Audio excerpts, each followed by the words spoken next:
الحمد للہ رب العالمین والصلاة والسلام علی حبیبہ محمد وعلی آلہ وصحبہ اجمعین. اعوذ باللہ من الشیطان الرجیم. بسم اللہ الرحمن الرحیم.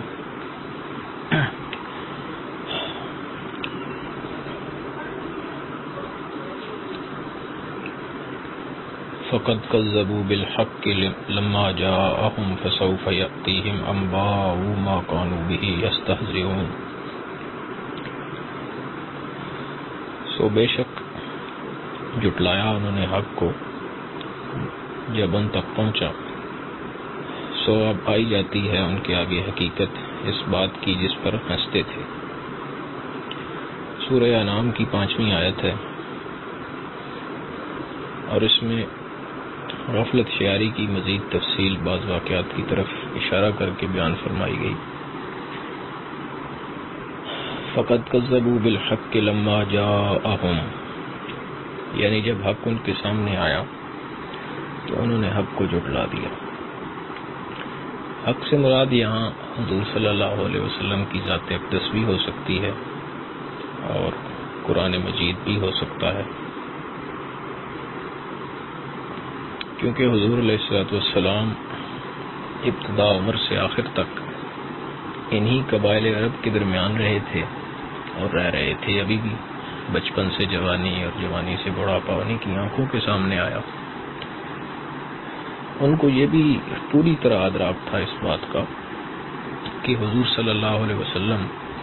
نے کسی انسان سے مطلقاً کوئی تعلیم حاصل نہیں کی، کیونکہ یہ تو بڑی عام سی بات ہے کہ ایک بندہ جب ہمارے محلے میں رہتا ہو یا ہمارے گاؤں میں رہتا ہو تو ہمیں علم ہوتا ہے کہ اس بندے کو الف بے لکھنی نہیں آتی، کیونکہ ہماری آنکھوں کے سامنے بڑا ہوا ہوتا ہے، ہماری آنکھوں کے سامنے موجود ہوتا ہے، اس کی حرکات و سکنات ہمارے سامنے ہوتی. تو اسی طرح عرب کے لوگ بھی، ان کے سامنے بھی حضور صلی اللہ علیہ وسلم کی ذات اقدس تھی اور انہوں نے حضور کو جانتے تھے کہ حضور نے کوئی علم حاصل نہیں کیا ہوا، یہاں تک کہ اپنا نام بھی خود نہ لکھ سکتے تھے. پورے عرب میں آپ کا لقب امی مشہور تھا اسی وجہ سے. 40 سال کی عمر میں جب آپ پہنچے تو 40 سال کی عمر تک تو ان کے درمیان موجود تھے، اور 40 سال ایک اچھی خاصی عمر ہوتی ہے، اچھا خاصا عرصہ ہوتا ہے. تو 40 سال تک نہ کبھی شعر و شاعری میں دلچسپی ہوئی، کیونکہ شعر و شاعری عرب میں بڑی مشہور تھی اور عرب عموماً شاعر تھے، ہر دوسرا بندہ شاعر ہوتا تھا. تو 40 سال تک تو نہ حضرت محمد صلی اللہ علیہ وسلم شعر و شاعری میں دلچسپی کبھی لی اور نہ کبھی علم و تعلیم سے کوئی مناسبت ہوئی. پھر 40 سال پورے ہوتے ہی دفعتاً آپ صلی اللہ علیہ وسلم کی زبان سے وہ حقائق و معارف اور علوم و فنون جاری ہوئے کہ دنیا کے بڑے بڑے ماہر اور فلاسفر بھی ان کے سامنے عاجز نظر آنے لگے. عرب کے تمام فصحاء و بلغاء جو اچھی بلیغ زبان رکھتے تھے اور بڑے فصیح اپنے معانی اور ان کے بڑے زباندان تھے مشہور، تو حضور نے اپنے لائے ہوئے کلام کے آگے ان کو چیلنج کر دیا کہ ایسا کوئی کلام لے کر دکھاؤ یا لا کر دکھاؤ، کوئی ایک آیت ہی بنا دو. تو وہ لوگ جو حضور صلی اللہ علیہ وسلم کو شکست دینے کے لیے اپنی جان، مال، عزت، آبرو، خاندان، اولاد، ہر چیز قربان کرنے کے لیے ہر وقت تلے رہتے تھے، ان میں سے کسی کو بھی جرت نہیں ہوئی کہ اس چیلنج کو قبول کریں اور قرآن کے جیسی ایک اس کی قرآن کی آیتوں کی جیسی کوئی ایک آیت ہی بنا دیں، کوئی 2 لفظ ہی جوڑ کے دے دیں. اس طرح نبی اکرم صلی اللہ علیہ وسلم اور قرآن کا اپنا وجود خود حقانیت کی بہت بڑی نشانی تھی.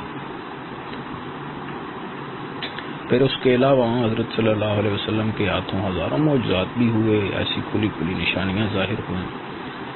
جن کا انکار کرنا کسی صحیح العقل اور صحیح الحواس انسان کے لیے قطعاً ممکن نہیں اور نہ ہو سکتا تھا، مگر ان لوگوں نے ان ساری نشانیوں کو یکسر جھٹلایا اور ان میں سے کسی ایک کو بھی نہیں مانا.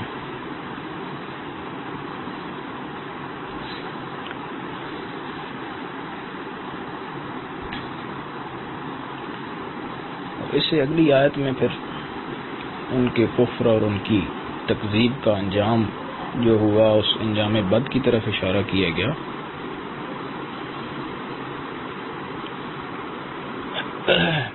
فسوف یأتیہم انباء ما کانوا بہ یستہزئون، یعنی آج تو یہ انجام سے غافل لوگ رسول اللہ صلی اللہ علیہ وسلم کے معجزات اور آپ صلی اللہ علیہ وسلم کی لائی ہوئی ہدایت اور قیامت و آخرت سب کا مذاق اڑاتے ہیں، لیکن بہت جلد وہ اپنے آنے والے وقت کو دیکھ لیں گے جب یہ سارے حقائق ان کے سامنے کھل جائیں گے، قیامت کی ہولناکیاں ان پہ واضح ہو جائیں گی، ایمان و عمل کا حساب ان کو دینا پڑے گا اور ہر شخص اپنے کیے کی جزا اور سزا تو ضرور پائے گا. مگر اس وقت کا یقین اور اقرار ان کے کام کسی کام نہ آئے گا. اس وقت جب وہ یقین، ظاہری بات ہے جب دیکھ کے جب وہ اس وقت روز حشر جب پہنچیں گے تو اس کا یقین وہ کر بھی اگر لیں اس وقت تو یہ تو آتا ہے نا کہ وہ کہیں گے کہ بارے لا ایک دفعہ پھر بھیج دنیا میں تیری ایسی اطاعت کریں گے کہ ہم حق ادا کر دیں گے. لیکن اللہ فرمائے گا کہ اب وقت ختم ہو گیا، کیونکہ روز عمل ختم ہو گیا، اب روز جزا شروع ہے. اب غور و فکر کی فرصت جو اللہ نے دے رکھی تھی وہ سب ختم ہو گئی. تو آج جو ہمارے پاس فرصتیں ہیں، جو غنیمت ہے وقت کی، اس کو اللہ کی یاد میں اور اللہ کی محبت میں اور اللہ کی اور اس کے رسول کی اطاعت میں صرف کریں تاکہ آخرت میں ہم فلاح پائیں. یہاں تصوف کی روح سے اگر دیکھا جائے تو انسان کی دو زندگیوں کی طرف ہمیں اشارہ ملتا ہے. مثال سے سمجھانے کی کوشش کروں گا کہ ایک انسان ہے، اس نے ایک عمومی طرز اختیار کیا ہوا ہے، جیسے آج کل ہمارے ہاں عمومی طرز چلتا ہے کہ نہ وہ نماز روزے کی طرف زیادہ مائل ہوتے ہیں اور بس زبانی کلامی مسلمان ہیں. تو انسان کے سامنے نشانیاں تو ڈھیروں موجود ہوتی ہیں، رات دن کا آنا، سورج کا آنا اور غروب ہونا، چاند کا اپنے وقت پہ طلوع ہونا، ستاروں کا جگمگانا، قرآن کریم جیسی بڑی نشانی بھی موجود ہے. لیکن ان کے دلوں میں آج کل جو ہماری نوجوان نسل ہے یا جو عمومی ایک طرز ہے، ان کے دلوں میں وہ نور ایمان نہیں ہے. اقرارم باللسان تو ضرور ہے، لیکن وہ تصدیقم بالقلب پیچھے نہیں ہے، جو ان کو وہ نشانیاں جو وہ دیکھتے ہیں ان کے حقائق بھی ان پر کھلیں اور ان کے دل اللہ کی اطاعت کی طرف مائل ہوں. کیونکہ آپ دیکھیں کہ جو بھی چیز قرآن کے جو بھی مضمون ہے وہ انسان کی عقل سے ہٹ کے فوراً اس کے دل کو ٹچ کرتا ہے. جب تک انسان کا قلب اس کی طرف متوجہ نہیں ہوتا، انسان کی عقل اس کا ساتھ نہیں دے سکتی. ہم دیکھتے ہیں کہ یہ لفاظی اور بڑی خوبصورت الفاظ میں تقریریں اور بڑی سریں اور بڑے جلسے جلوس ہوتے ہیں، لوگ سنتے ہیں تقریریں، بڑے محظوظ بھی ہوتے ہیں اور بڑا عہد بھی کرتے ہیں. ہم نے خود بھی کی ہیں جب ہم اس طرح کے تھے. تو وہ ساری تقریریں اور وہ سارے کیونکہ ایک کیفیت الفاظ سے اور لفاظی سے اور ماحول سے پیدا کی جاتی ہے، تو وہ کیفیت جب طاری کر دی جاتی ہے تو اس وقت تو انسان کا دل کر رہا ہوتا ہے کہ اب میں بس اللہ کی اطاعت کروں گا. لیکن جب وہ وہاں سے اٹھتا ہے، اس محفل سے نکلتا ہے، تو گھر پہنچتے تک اس کی ساری کیفیت کافور ہو جاتی ہے اور وہ واپس جیسا ہوتا ہے ویسے کا ویسا ہی رہتا ہے. تو مثال یوں لیں کہ ایک آدمی جو پہلے اتنا زیادہ اللہ کی اطاعت کی طرف مائل بھی نہیں ہے، فرائض بھی ادا نہیں کرتا، بس نامی کلامی اور زبانی کلمہ پڑھ رہا ہے، کسی اللہ والے سے اس کا رابطہ ہو جاتا ہے، وہ اس کو اپنے ساتھ ذکر اور اللہ کا نام لینے کی توفیق اللہ کی طرف سے ہوتی ہے اور اس بندے کو وہ اپنے ساتھ لے جاتا ہے. تو دلہ بے دلہ جیسا بھی وہ بیٹھتا ہے، کچھ چند دن ذکر شروع کرتا ہے تو اس کے دل میں نور ایمان کی کیفیت آنے لگتی ہے. جب وہ کیفیت اس کے دل میں راسخ ہونے لگتی ہے تو اس کو نیکیاں اچھی لگنے لگتی ہیں، برائیاں اس کے لیے کڑوی ہو جاتی ہیں. برائیاں اس کو مشکل لگتی ہیں اور وہ برائیوں کو بڑا خطرناک سمجھتا ہے اپنے لیے اور اپنے ایمان کے لیے کہ یہ کہیں مجھے دوزخ کی طرف نہ لے جائیں، تو یہ انتہائی ادنا صورت ہے نور ایمان کی۔ پھر جیسے جیسے اس کی روح منور ہوتی چلی جاتی ہے، اس کے سامنے اللہ اور اس کے رسول صلی اللہ علیہ وسلم کی اطاعت کے دروازے اور ان کی محبتوں اور ان کی چاہتوں کے جو دائرے ہیں اور ان کے جو حجابات ہیں وہ اٹھنے لگتے ہیں، اور اللہ کی اطاعت کا اس کو شوق پیدا ہو جاتا ہے۔ پھر جب اس کی روح منور ہو جاتی ہے تو کسی حد تک اللہ کے فضل و کرم سے وہ نفس کی خواہشات سے رک جاتا ہے، وہ نفس کا مقابلہ کرنا جان جاتا ہے اور وہ ان تمام حرکات سے ہٹ جاتا ہے۔ اس کی روح منور ہونے تک، وہ تمام کے تمام روح کے اعضاء منور ہونے تک وہ اس حد تک پہنچ جاتا ہے کہ وہ اپنے نفس کی غلاظتوں کو پہچان لیتا ہے، وہ اپنے نفس کی شرارتوں کو سمجھ لیتا ہے، وہ سمجھ جاتا ہے کہ کس جگہ سے اس کو وار ہوتا تھا اور کس جگہ وہ اپنے آپ کو ڈیفینڈ نہیں کر پاتا تھا، نہ وہ فرائض ادا کرتا تھا، نہ وہ سنتیں ادا کرتا تھا، اور وہ کس بے دردی سے حضور کے رستے کو رونتا تھا۔ پھر اس حد تک اس میں خلوص پیدا ہو جاتا ہے کہ وہ یہ چیزیں جان سکتا ہے، سمجھ لیتا ہے۔ پھر شیخ سے توجہ دے کر مقام احدیت تک لے کے جاتے ہیں، جہاں پہ قرآن کا پہلا اصول اس پہ کھل جاتا ہے، جہاں سے قرآن بنیاد رکھتا ہے عقیدہ توحید کی۔ مقام احدیت پہ جب اس کو توجہ دی جاتی ہے اور وہ اس کی احدیت کے مقام پہ رکتی ہے، وہاں پہ وقت لگاتی ہے، اس کے انوار جذب کرتی ہے، تو اس کا اللہ کی ذات پہ ایسا پختہ یقین ہو جاتا ہے کہ دنیا کی بڑی سے بڑی طاقتیں اس کے یقین کو متزلزل نہیں کر سکتی، کوئی رتی برابر بھی اس کے اندر بال نہیں آ سکتا۔ تو پہلے تو اس کا صرف زبان سے اقرار تھا، لیکن وہ سارے کام بھی کر لیتا تھا، کسی انسان کے پیچھے پڑ جاتا تھا کہ تم میری مدد کرو، یا کوئی کام ایسا پڑ جاتا تو وہ لوگوں سے امیدیں وابستہ کر لیتا، جو شرک کی ایک خفی صورت ہے۔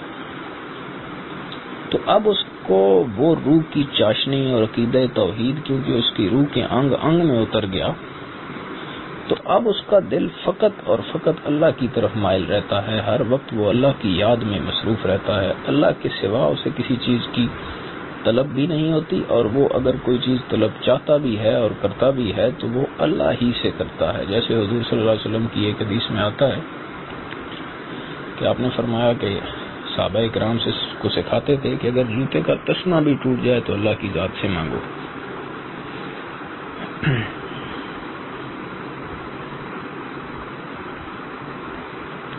تو اس لیے یہاں سے اس کو وہ تمام ادراکات نصیب ہو جاتے ہیں جو، اور اس کی روح پہ وہ تمام دروازے کھل جاتے ہیں جو اسے اللہ سے دور کرتے تھے اور اس کو، اس کے یقین کو غیر متزلزل کرتے تھے، اور اس کے جو اللہ سے دوری کا سبب بنتے تھے، کیونکہ بنیاد ہی عقیدہ توحید ہے۔ اگر عقیدہ توحید پر ہی انسان نہ جم سکے تو اعمال تو بہت بعد کی بات ہے، جب بنیاد ہی نہیں ہوگی تو اوپر اعمال کی عمارت خاک کھڑی ہوگی۔ تو عقیدہ توحید بنیاد ہے۔ تو یہ جو عقیدہ توحید یا یہ جو مقام احدیت پہ اس کا یہ سبب پورا ہوا، اور اس کے ساتھ مقام احدیت کی جو برکات ہیں اس کی روح میں جذب ہو کر اس کو پیچھے والی زندگی سے دھکیل کر اب محمد رسول اللہ صلی اللہ علیہ وسلم کی اتباع تک لے آئی۔ اب اس کو پتہ چل گیا کہ میں دنیا میں کیوں آیا تھا، میں نے اللہ کی وحدانیت کا اقرار کیوں کیا تھا، جو میں صرف پہلے زبان سے پڑھتا رہتا تھا، زبان سے اللہ کا لا الہ الا اللہ لا الہ الا اللہ کرتا رہتا تھا، اس کا مزہ تو آج آیا۔ پھر اس سے آگے شیخ اس کو توجہ دیتے ہیں مقام معیت میں۔ پہلے اس میں، اس کی روح میں، سالک کی روح میں یا اس آدمی کی روح کو اللہ کی ذات پہ احدیت کا یقین آ گیا، اس کو معلوم ہو گیا کہ جتنے بھی کام ہیں سب اللہ کی طرف سے ہیں، زندگی موت ہے اللہ کی طرف سے ہے، رزق میں برکت ہے اللہ کی طرف سے ہے، رزق کی بڑھوتری ہے اللہ کی طرف سے ہے۔ غرض یہ کہ جتنے بھی کام ہیں پوری کائنات کا نظام اللہ ہی کی طرف سے ہے، کوئی بندہ اس کے حکم کے بغیر کوئی کام نہیں کر سکتا۔ تو اس کو مقام معیت پہ توجہ دی جاتی ہے۔ جب وہ معیت پہ پہنچتا ہے تو اس کی روح میں اللہ کی معیت کے انوارات جذب ہونے لگتے ہیں، اس کو اللہ کا ساتھ نصیب ہو جاتا ہے۔ اور میں یہ بڑی امپورٹنٹ اور بڑی قیمتی بات عرض کرنے لگا ہوں، یہ آپ کو کسی کتاب میں نہیں ملے گی، بڑے بڑے فقہا اور صوفیاء گزرے ہیں، یہ بات کسی نے نہیں ظاہر کی کہ یہ معیت جو ہے یہ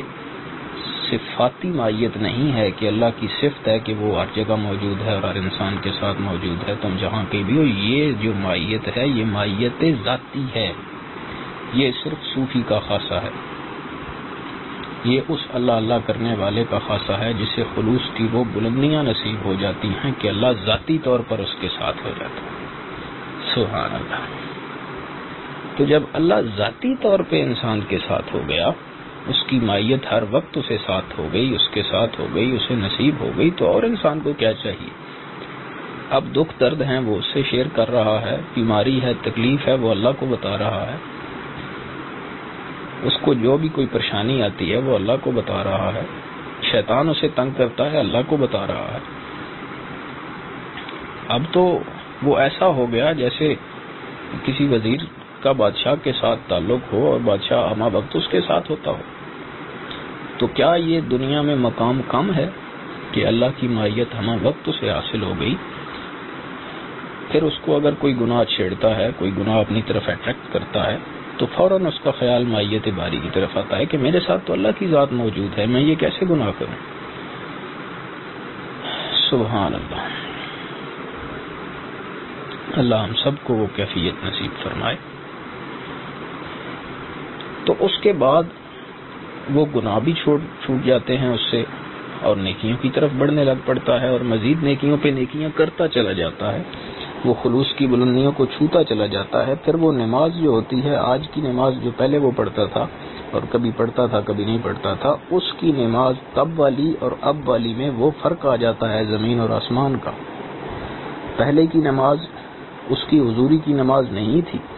اب کی نماز اس کی بے حضور نہیں ہے۔ اب وہ اللہ کے سامنے کھڑا ہوتا ہے تو انت عبد اللہ کانہ کا تراہو کی کیفیت آ جاتی کہ میں اللہ کو دیکھ رہا ہوں۔ اگر یہ نہ آئے تو کم از کم یہ تو ضرور آ جاتی ہے کہ اللہ مجھے دیکھ رہا ہے، اس کی نماز بے حضور نہیں رہتی۔ اور حدیث میں آتا ہے لا صلاۃ الا بحضور القلب، جس کی حضور قلب ہی نہیں ہے اس کو نماز ہے ہی نہیں۔ تو یہاں سے اس کی نمازیں بھی وہ ہو جاتی ہیں جو حضور کی حدیث کے عین مطابق ہیں، اس کی زندگی کا رخ ہی بدل جاتا ہے، اس کی زندگی میں بہاریں ہی اور ہو جاتی ہیں۔ تو مقام معیت کے بعد شیخ اس کو توجہ دے کر مراقبہ موتو قبل ان تموتو کرواتے ہیں۔ پھر یہاں پہ وہ ساری حقیقتیں کھلتی ہیں جو دوسری آیت میں جن کا ذکر ہوا کہ وہ دیکھ کر بھی نہیں مانتے تھے، تو یہاں سے وہ حقیقتیں کھلتی ہیں جو شیخ انسان کی روح کو دکھاتا ہے، اور توجہ سے اگر اللہ چاہے تو دیکھ بھی لیتا ہے سالک روحانی طور پہ، اور اگر نہ دیکھ سکے تو اس کی روح پہ وہ تمام کیفیات وارد ضرور ہو جاتی ہیں، اور وہ ان کو محسوس کرتا ہے کہ کس طرح میری روح قبض ہو رہی ہے۔ وہاں سے وہ سفر دکھانا شروع کرتا ہے شیخ، اور روز محشر کے ابدی اور آخری جزا کے دن تک ایک ایک چیز انسان اور سالک کو دکھاتا چلا جاتا ہے۔ پھر جو کہیں رتی بار یقین میں کوئی فرق رہ جاتا تھا یا رہ گیا ہوتا، جب وہ سارے پروسیس سے گزرتا ہے، وہ دیکھتا ہے میری روح قبض ہو رہی ہے، فرشتہ لے کے جا رہا ہے، یہ جنت ہے، یہ جنت کی بہاریں ہیں، ایک طرف دوزخ ہے، یہ بڑے بڑے بچھو گدے جتنے، یہ بڑے بڑے سانپ، یہ بڑے بڑے اژدہے۔ تو جب وہ ساری چیزیں دیکھتا ہے تو اس کے بعد اس کے یقین میں اگر کوئی رتی برابر شبہ رہ گیا ہوتا تو دیکھنے کے بعد وہ بھی صاف ہو جاتا ہے، بالکل وہ ایسے وہ سب کچھ اس کو یقین آ جاتا ہے جیسے آئینے میں اپنا چہرہ دیکھ رہا ہو۔ اور اسی طرح چلتے چلتے وہ تمام چیزیں، وہ تمام کیفیات اپنی روح کو اتارتا ہے، اور روز محشر تک وہ ساری چیزیں شیخ اس کو توجہ دے کر دکھا دیتا ہے۔ اور اگر وہ دیکھ نہیں سکتا اور اللہ نے اس کو یہ قوت نہیں دی کہ وہ دیکھے، یا اللہ نہیں چاہتا کہ وہ دیکھے، تو اس کی روح پر وہ تمام چیزیں وارد ہو جاتی ہیں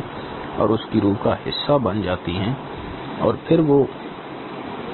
جو اس میں شکوک و شبہات تھے، کبھی ہوئے تھے یا کبھی ہو سکتے تھے، وہ بھی ختم ہو جاتے ہیں، اور وہ حق سچ کا مسلمان اور حق سچ کا مومن بن جاتا ہے، کیونکہ یہ تمام صفات مومنین کی ہیں۔ مسلمان تو وہ بھی ہے جو صرف کلمہ پڑھ رہا ہے، لیکن یہ تمام صفتیں مومنین کی ہیں۔ تو اللہ سے دعا ہے کہ اللہ ہمیں ان طبقوں سے محفوظ رکھے جنہوں نے اللہ کی نافرمانی کی اور اللہ کی نشانیاں دیکھنے کے باوجود اس کا یقین نہیں کیا، اور ان لوگوں میں شامل فرمائیں جن کا تذکرہ دوسرے نمبر پر ہوا، اور ہمیں بھی کامل صوفی بنائے، حضور کا کامل اتباع کرنے والا بنائے، اور اللہ کو روز محشر اس حال میں اللہ کے حضور پیش ہوں کہ اللہ ہم سے راضی ہو۔ وآخر الدعوانا ان الحمد للہ رب العالمین۔